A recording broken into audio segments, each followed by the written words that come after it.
Quiet on the set. Hey, what's up, everyone? It's the middle of October, so you know what that means. It's pumpkins, it's spice, it's all those things. It's Halloween. It's also Halloween.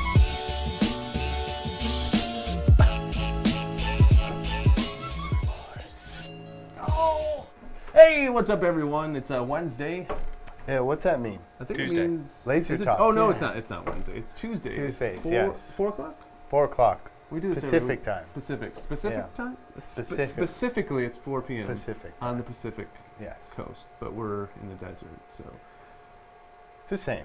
It's the same. we're here. You're confusing Okay, me. I'm just kidding. Well, what's up, guys? It's Wednesday, Tuesday. We just went through that. Jeez, how many times did I have to say that to get through? Anyways, we're on Laser Talk. It's Tuesday. Sorry, it's live. That's what happens on live internet TV. Yeah. Things happen. But we got some fun things to talk about today. Not only Halloween, but some fun things to do in the fall season. You know, Yeah, we're doing food, man. food and stuff, right? Everyone, we get a lot of questions. Just about every week we get a question about, can you engrave food? Can you make food with your laser? If I put some eggs inside my laser, can I pull out a baked cake?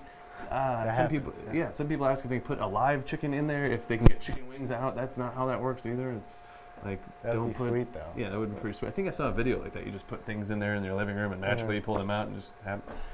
Set it and forget it. But we do have some great food examples we want to go through Yeah. today, and then we have a very special project from one of our featured makers, Cindy Garcia. Yes, it's very cool. I like her, just all the things she did. She did a purse recently. She did some purses, she did sunglass, jewelry holder. I mean, she's done a bunch of great projects. We have them all. We can click on them up above. Right click here, on right them here. Click on them up there. We'll send you a link to Cindy's pages and videos.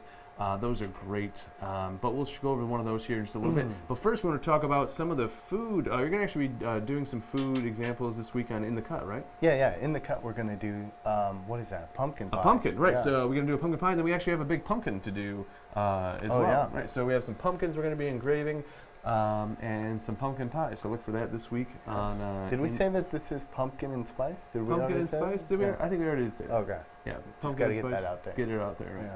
So what was the first thing we were going to do? Some, We're going to talk food, man. talk to food. The first thing you did some examples. Yeah, today, right? we of did some food. example. I did some examples earlier today on some cookies and some pies. So this pie we have here, this one's pretty cool. We have a, what'd you put on here?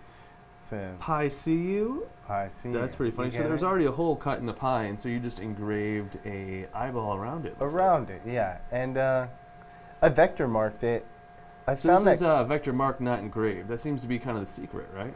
yeah, engraving doesn't work too well on cookies and You have an example of one of the engravings right here in the cookies. yeah. What looks like, Megan, did you get in the cookies? Jeez. She did, and Okay. it tastes lovely. So these all were vector marked, right? So Yeah, all these vector vector marked. markings actually look great. What do you think? I like them. This one's a little off, but you know. A little off center, but doesn't matter. I mean, he's looking left, you know. It's his just, left. yeah. The and then this is raster another- doesn't look too good. The raster's okay, but I mean, for the time it takes, probably not worth the time, especially with the vector marking. Look, say that's the same file essentially, right? Yeah. So side by side, doing the vector mark, about 20 times faster doing the vector Yeah. mark, easily. Significantly. Yeah, significantly faster to do the vector mark rather than, you know, of course, you always want to use masking tape on your food. Just kidding, don't use tape on your food. But yeah, Get that out of again, these were just vector marked. So we'll do a vector mark and engraving on a pie and then an actual pumpkin here coming up soon. Yeah, I think we'll probably actually try to engrave it. I Whoa. saw a cool engraving on the pumpkin pie. Hey guys, we got a couple quick hellos from some regulars. Yayo, what's up, Yayo? We got Jeanette, but no John yet. And we got Yayo. And we've got Christy. Christy Curley, how's it going? Jeanette, let us know when John gets to the computer. And Yayo, as always, how's it going, man? Thanks for tuning in. If you guys have any questions or maybe an oddball question like how to get the best engraving on your food, Yeah. ask away. Yeah. So one thing I'd like to say is this is like a, you know, it's trick or treat time, but this is more of a trick than a treat, right? Why do you say that? Well, because it looks like a cookie and it's engraved, but it actually tastes not so good. Well, why is that? That's because the laser hitting it it reacts with the flour and the sugar, and it just just burns it. Well, you've so burned cookies bad. before, Yeah, I'm yeah. sure. I've Tastes burned like a cookies really before, for burnt sure. cookie. Yeah, that's exactly what you're doing to it. So just keep that in mind that as you're doing these decorative things to your home goods, many people enjoy the taste and they say it doesn't matter, just a little bit of a different. Some people make a very funny face when you give them something that's been laser engraved. And it can be weird. I'll just leave it at this, that you're using a laser to burn something on your food. So Yeah. how burnt food tastes is how you'd expect this to taste. If you like a little burnt, like I like my my peppers. like a little- toast. yeah. Toast would be good. Toast, not that bad, right? Toast kind of has that taste, but even toast kind of tastes a little burnt toast Yeah. than it does like just regular toast. So power settings really are Are everything. key. here. Yeah. And there's so many different ways to get a laser mark on a food item without actually lasering it. Right? Absolutely. You could do a stencil with powdered sugar on top. That's probably the most popular way to do laser Yeah. cut, right? Because you can use cardstock, a thin piece of plastic, anything really to do a stencil. I've also seen them take a flat piece of dough before they cook it, freeze it, and then they laser cut it, and then put it in the oven. So that probably So they won't. laser cut frozen dough? Yep. I want to see an example Usually, of that. usually when you bake it, we'll see one real soon. Oh, Usually when you bake I was it, trying to give you a segue oh, for it. Yeah, dang sorry, it. my bad. We'll do it again next time. All right, let's just get to the pictures of other examples. Oh, this one's cool. Now, real simple. I think the key they did here is they did nice, big, obvious shapes, right? That's the reason why that worked nice really and well. deep, and with the smaller cookies, it still all like came out nice and relieved. Absolutely. So key here, very deep engravings. Remember that you're doing like you engraved in for the skull, so the skull is relieved. So just keep that in mind. It's in going to your be design. opposite. Yeah. There we go, toast. This is the one I thought we were going to segue right into, but the Marilyn Monroe toast one, this one's great. Now, they're basically taking like a stencil image, right? Mhm. Yeah. Like somebody like Banksy would do. Right. That's a Banksy piece of toast. I think right it is a there. Banksy image there, yeah. And then accessories for your food. Now, this is not engraving on your food, but this is just giving your food a little flair, right? Yeah, yeah. What So an easy way to do that. Yeah. cheap paper. We do it all the time. Yeah. This is a really good one. And then this is what I was talking about. So they froze it like you do normally baking, then they cut it, and then they baked it. Oh, so they put an apple pie. Yeah. I see what you did there. So they made an, pretty brilliant. Pretty what do you think cool. about that? I like that. Mhm, Do you think they did the cross stitch just to show off or to keep the shape of the apple? Probably Probably that's both. a good question, yeah. I don't know. What's Chrissy saying? Oh, Chrissy's checking in. Chris Curley, I engrave food all the time. Marshmallows, but not vector marking. It makes it too charred. Try just turning on your power settings a little bit, Christy. Play with that current, for Yeah, sure. Yeah, with vector marking, take that current. I'd say start at a third and work and play around there. Yeah, but especially I with- can see engraving working on marshmallows a little better than this. Oh, one. absolutely. Especially marshmallows take the engraving really well. They're very perceptive to getting that little toast yeah, on it. and that contrast probably looks really good. Absolutely. The vector mark, though, on the marshmallow, you could also try just taking it a touch out of focus. Yes, that's Yeah, a good that one. we have a little bit wider beam hitting it. One more coming in from looks Jeanette like, also says that she's used the laser cutter for the first time by herself, and she's very Oh, proud. Jeanette, good job. Hope that Congratulations. we helped a little bit with that, your ability to do that. If you have any problems, though, don't call us, call John. Just kidding, Jeanette, just kidding. All right, so what else we got here? This one was one of the cooler ones. Okay, so this is William, what is it? William Amos. You've used this one before, haven't you? I feel like No, you've, no, I feel no, like you showed me this I thing feel like before. I would, but this guy is awesome with laser cutters. He's got his own like channel on YouTube where he just laser cuts random things, and he designed a Vin Diesel ham sandwich. So that is a stacked ham Vin Diesel sandwich Yeah, with a laser cutter. It's awesome. and a single olive on top. It That's is the pretty cool. coolest. That's a pretty cool sandwich. I like that he's he's got some cheese in there. So it's not just all ham, he's got some cheese layers. Yes. And then the eyeballs, are you kidding me? I think he just added little googlies in there, you know? Yeah, that's so cool. Coolest dude though. Yeah, he real cool. just like if you want to watch like weird stuff on laser cuts, that's his stuff's really really awesome. Awesome. And then we got this one, which this is more of a display, right? But what an Yeah. easy thing. And this one people will use for their wedding, correct? Yeah, just hold, and you can actually cut all the stuff for the round of the cupcake like we showed earlier, and cupcake toppers. Absolutely. So if you were a event or wedding planner, you can imagine using this for every event that you're doing or every wedding you had, something you could add as a, just something to offer people you have at your I guess how would a wedding planner do that? They would offer that in their packages, or They'd probably, yeah, with their package, they have a guy. They got a laser guy. and they can personalize those Mr. and Mrs. to the couple. To anything. And just imagine a cupcake with like grass frosting, and then you laser cut like a zombie coming out of it, you know? Cool. Next. And then Walker's favorite. This is a laser engraved banana. Yes, it's cool. Pinocchio did this, and it's just... And this is real? This isn't Photoshopped? No, they just went over it. On the other side, you'd see that it went out of focus. Obviously, didn't get the other side, but that's a fairly high detailed banana. That is a high detailed engraved banana. It looks like it's ready for banana bread. Yeah. My grandma would say so. Yeah. I wonder if that's easier to peel. And then these are my favorites, the laser engraved slabs of meat. Yes. Yeah. That's ready to be cooked. This says on those big sausages, it says Steve and Louise, or Louis? Louise? I don't know. On the Louise. little chunks Louise? too. Louise. We got the Oh, little you got it on the chunks. chunks too, but I thought these are cool because what a cool way to do like a Father's Day or something kind of meal like that. You can say like #1 dad on a big chunk of meat. Next.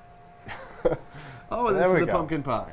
Yeah, and you're gonna be doing one of these yourself. Yeah, engraved we're going to be pumpkin doing pie. one tomorrow. So if you want to check that out, please do. And we won't be doing a pie like we had shown before. We're actually doing a pie like this. We're actually engraving on the filling, right? Yeah, the filling. And it should look just like that, it should except look it's really going cool. to be Halloweeny, you know? Halloweeny, Of course. And then you got one more, right? No more? That's it? No more, No that's more? it. That's it. That it is. But yeah, those are some great examples of using food, not only for Halloween, but different fall stuff. Really easy way to do a little add-on for parties and stuff. And I mean, who wouldn't love cookies like this? Now you're probably saying, Nick, they have a bunch of Halloween cookies at the store right now. You can just go get. Well, guess what? You can just go do that. If you have a laser, you want to do them, customize them. You want to do them really cool. You want to have like each one of your kids in your class name on a cookie. That'd be an easier way to do it. Yeah.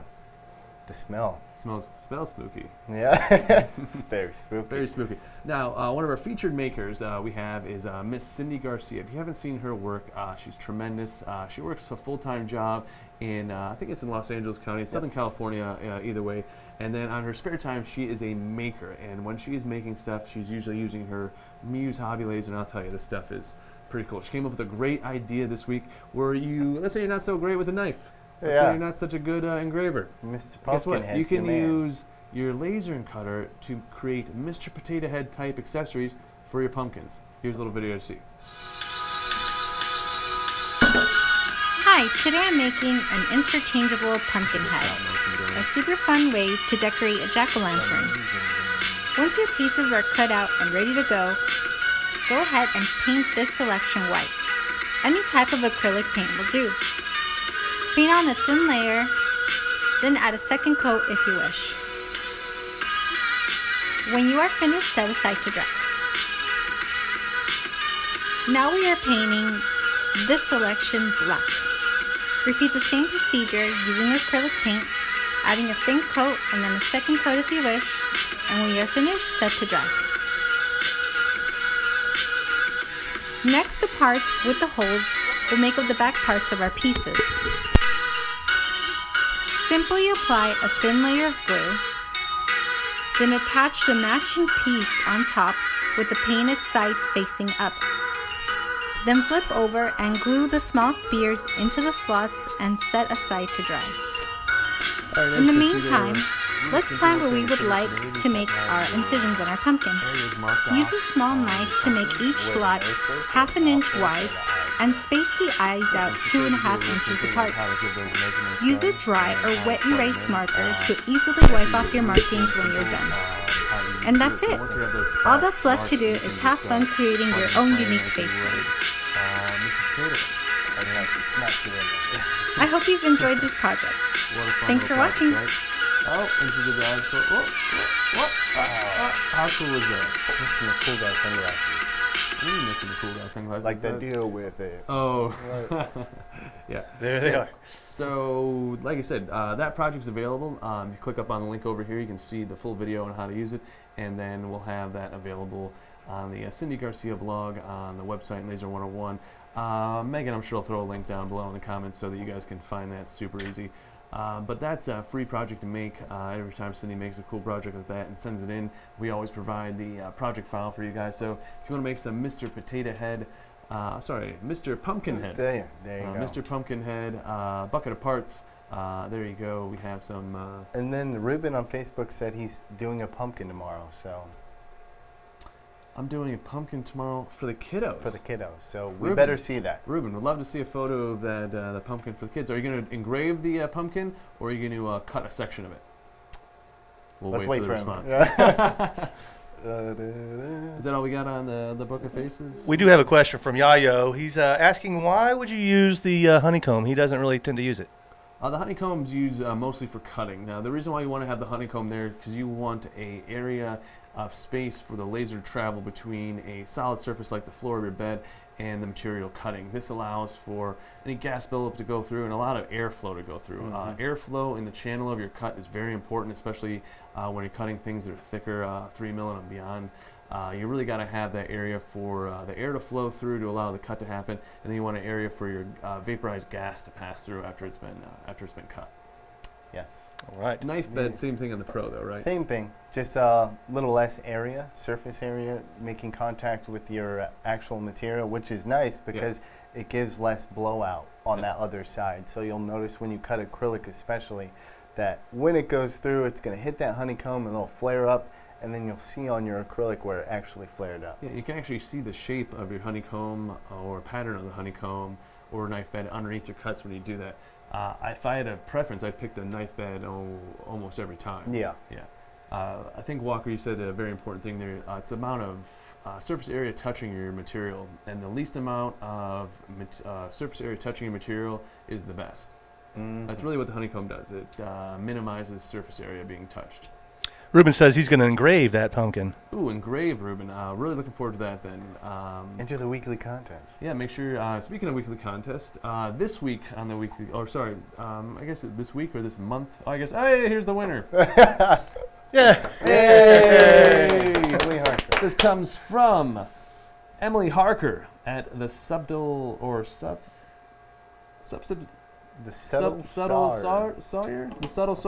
on Instagram, at Subtle Sawyer. There she is. But what a great little project here. She made this for a wedding present, I believe. With her muse. With the muse, and that's the map shape of Washington, D.C. in the South Mission District.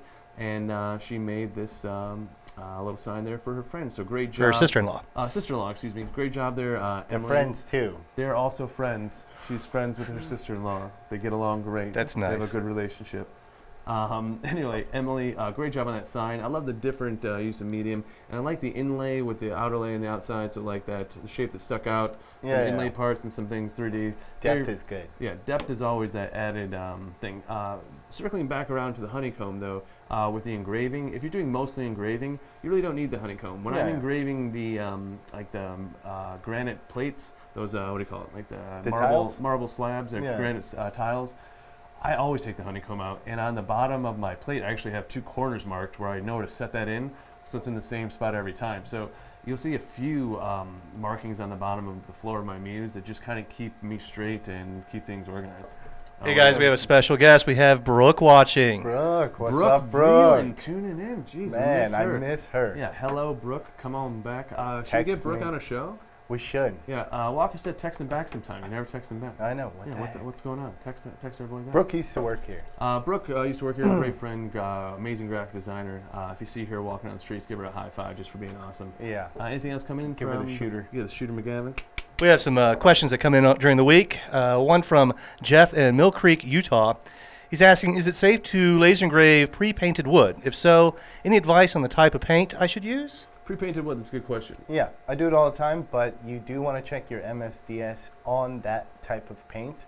But you're always safe with acrylic paints, and actually old lacquers don't have too much going on with them. So Actually, sometimes you run into some weird stuff with oil paints and different things that keep the pigment suspended in oil and things, but acrylic's usually a thing to stay safe. Spray paint is typically okay, but again, they have a lot of different things to suspend and also propel that paint out of there. Always be careful on what's actually being put down. Real safe bet always is allowing something to dry completely, so the component that suspends it is dissipated and gone. Always a good idea. I mean, I never suggest oil paints because they take forever to dry anyway. Absolutely. And then oil paints also, especially if you're using wood, they soak into the wood a lot. It's not just a surface level application, it's something that's going deep into the wood. Yeah, it's like almost staining. Absolutely. That's another thing. If you're staining prior to, your power settings are going to have to be just a bit up too. It's something to keep in mind if you're cutting or engraving, mostly because the moisture of the wood is up. Jeanette said, I have a Cinderella wedding pumpkin to show in a couple of weeks. Using the laser to cut snowflake wheels, the carriage, and the silhouette etched windows. Very cool. And I'm guessing it's going to be an actual pumpkin with those accessories around it? Ooh, I don't know. We'll see. That'd be very cool. I can't wait to see that, Jeanette. That sounds really, really cool. Let's say we have one more call, one more question from this week from Idaho, right? Yes, Dana from Post Falls. I have been setting up my home workshop for a new muse, and I have a question about ventilation. I will be exhausting through a window, but how critical is it for the exhaust tubing to be fully sealed versus dangling out the open window? Just dangle it out the window. No, what I do is I just throw it out my garage, right? But if you need a seal, you should seal it up. Yeah, I think if you're inside your home, like I have a real good seal around it, going out my window, mostly because if there is a differential pressure inside the house to outside, like it'll actually just blow the smoke right back in going outside. So you do want a good seal around the window if it matters that the smoke's coming back in. If you're just trying to get the smoke away from your machine and generally vent it outside, I mean, just outside your garage door or window, like, that's fine. It's not a big deal. As long as it's not windy and blowing it back. It's really up to your space and like how much of that burn off you want around. If you don't want any of it in your home, it's real simple. Just seal it off completely and keep the door shut. If it's not that big a deal, if you're like in a big workshop or out in your garage like Walker, probably flopping it out the door is not a big deal. No, I imagine yours has so much hot glue on it. No, actually, I did a good job. There's only hot glue is that little flange I got from Home Depot, the 4-inch that I put on a piece of acrylic, goes against the wall, and then there's a ton of packing tape. Okay. Clear packing tape to keep it sealed along the edge of the window. I don't want to do hot glue on it. I don't own the home, so. Yeah, that's good. Then one more question from San Antonio. Looks like Chase, right? Yes, Chase asks, do I need eye protection when using a Pro Series laser cutter? Is the laser only dangerous if you look directly into the beam, or do I need eye protection all the time? Does wattage matter? So, I prefer these. Yeah. These are Scott's. These are pretty legit. This is just what Scott uses when he drives. That's for like glaucoma. Blue blockers. Yeah, they go over his glasses. No, eye protection on CO2 lasers, fairly minimal as long as you have your lid closed, right? So as long as you have a good seal on your lid. On the Muse, you have a glass lid. On the Hobby Series and some of the Pros, you have an acrylic lid. But both the acrylic and the glass both degrade the frequency, the bandwidth of that wave that basically scrambles enough where it can do any damage to your eye. Really, the only way you could really get damage from the eye is if you had a direct reflection from it and you were looking at it. So there's nothing to really worry about as looking at the machine if you're using it normally and the lid's closed. Yeah. One question I got this weekend is it safe? My wife's pregnant. I know there's like slight radiation. Is it safe? So there's, I mean, the radiation that's coming from that is equivalent to the radiation coming off the ground on a sunny day. Radiation is everywhere. Yeah, there's kind of tons of it just going on an airplane. Absolutely. And really, there's probably more fear being close to a radio tower than would be to a CO2 laser emitting anything. I'm the type of guy that doesn't even use my microwave in my home. Like if someone asks to use a microwave, I go in the other room. Like I don't like being around any of that stuff. So I am right there with you. I would be worried too, but really, you have about the equivalent of the same radiation you get walking down the street on a sunny day. Yeah, not bad at all. Yeah. How do you know how you check that? What, radiation? Yeah, you have a little Geiger meter. You those and then are when you're done, if you're like in a radiant space, you gotta do this thing called hugging the pig, where you go hug this machine, and they basically see how much radiation has passed through you. It's I used to work at a plant full of toxic waste, so that explains a whole lot about that breath. Just kidding, guys. All right, so since we got the contest out of the way and we got the in the cuts, what are you making this Thursday on Inside the Laser Lab? Something fun, right? Yeah, we're making a little pumpkin tea light holder, right? All right, so that's a fun thing for the holiday season. So you can use those from all the way up through Thanksgiving, right? Yeah, pumpkins all day. All day long. So look for those real fun pumpkin tea light holders on Thursday with Walker and Scott. We'll do some fun things in the cup, but we have kind of a big Halloween announcement, right? Yeah. For the end of the month. So it's like, it's not the weekly contest, right? So we're going to update the weekly contest for the last week of the month. So basically our weekly contest at the end of the month will have to be Halloween based. So if you want to win the weekly contest, I guess we'll announce it on the 30th of... Yes. So this is a very special one. Very, very special. They don't only get a lens, right? No, not just a lens. Lens get, or you still get what you normally get. Yeah, yeah. But if you win the Halloween contest, we're going to send you 4. That's right. Not 1, not 2, not 3, but 4 maker packs of materials to use with your lasers. So that's 4 sets of hardwoods, 4 sets of acrylic, 4 sets of the lucents, and 4 message board. That's like 4 times. That's 16 pieces of material. That's probably a retail value of $4,000. No, 16 pieces of material, probably $3 a piece. That's, I mean, $70 worth of material. That's good. Yeah, it's not bad. Honestly, as a maker, I'd rather get that than a lens kit. In some way. I don't know what he's talking about, but in some way, it's that's a what nice makes it addition to better. the lens kit. I think it's a great It's an addition. So our Halloween contest co-sponsored. I'm very articulate. Sorry, co-sponsored by Romark, and that we'll send out those maker packs to you guys. When you win the contest, those maker packs are still going out with every Muse and Hobby series that have been purchased. So look for those and the free projects you can do with that. What do we got? Something. Cynthia says, "Thanks again, guys. Always learn a lot." No problem, Cynthia. That's exactly why we do it. Appreciate you tuning in. And we have Victor tuning in saying he's loving the show. Loving it. Victor must be at McDonald's. I was just going to say. Appreciate you tuning in, Victor. Thanks a lot. But that contest, it's going to run till the 31st, right? Yes. Absolutely, to the end of the month. So we'll announce that around our Halloween. We'll do on laser. Yeah, inside the laser lab. We'll do so that week. We will announce 2 days later to get a little more time for Halloween stuff to come in. So then this week we got some food stuff going on inside the cup. We're gonna do a pie and a pumpkin. So Ruben, maybe we'll have like a little pumpkin carving contest with you. Yeah. You do your carve, we'll do our carve, then we'll put it up on a what do you call it? A little poll on the interwebs. Oh, that'd be fun. Yeah. So we'll see who's better. He's like, man, and Ruben, we're challenging you. So really, if you feel like you're up to it, Walker versus Ruben in the, I don't know, we call it the Great Pumpkin Carve of 2018. The smash off. This like a pumpkin smash. Pumpkin smash off? Yeah, I don't know. Weird. I just can't. We'll engrave them, and we'll see who engraves them better. If you're into it, Ruben. If not, we'll just compare them anyway, see what's up. Oh, I hear you saying, so after you engrave it, you want to smash it. Well, I do want to do that. Smashing Pumpkins. I like that band too. There you go. The 90s called though. They wanted their pop reference back. Smashing Pumpkins did Scott give you that reference? It's an action, not. That was the 80s. Thank you. Okay, that's fair. That probably would have been me. Yeah. Not what's cool. What's your music reference? Would be like Chumbawamba? No, it's that was what you're doing. It's Backstreet Boys. Chumbawamba's underrated, I have to say. If you want a great thing, They Might Be Giants. And if you know that band. Oh yeah. They covered. Yeah, great, right? They covered a Chumbawamba song, "Get Knocked Down." Never it's heard the song Chumbawamba came down with. Oh, okay, okay. What's the? They're like a legit punk band and other songs. Now we're just talking. Anyway, we've gone into the portion of the show where we ramble and are unaware that we're still on live television. Yeah. Sorry about that. Anyway, this week, Wednesday and Friday, we'll do those live in the cuts where we'll do a pumpkin pie and a live pumpkin. We probably won't be the pumpkin for the pumpkin pie. We'll do it separately, but then we can smash it. Then we'll smash it, and we'll circle back around to that Smashing Pumpkins reference, which was so good again. Hey, Victor said it's a great band. Victor loves that band. Okay. Maybe, hopefully. Victor pulled you up. If we're being honest, they're a great band. Really I couldn't tell you. You don't even know the song by No, Smashing it's an Pumpkins? action, Smashing Pumpkins. Just, like a verb. Okay. Well, we'll action smash. Anyway, Thursday Inside Ladies Lab, we'll do those candle holders, right? Yep. Anything else fun going on this week? Everything.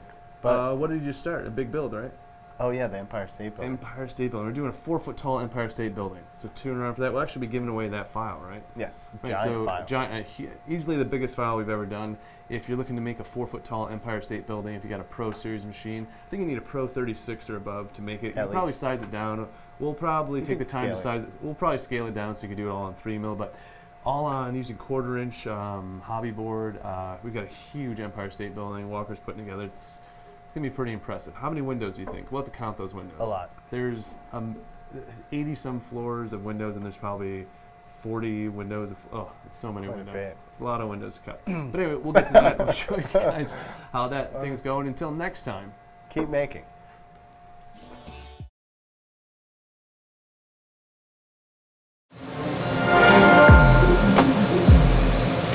Hey guys, if you guys want to subscribe to the videos, it's right over here. And if you want to watch more, you can watch them over here.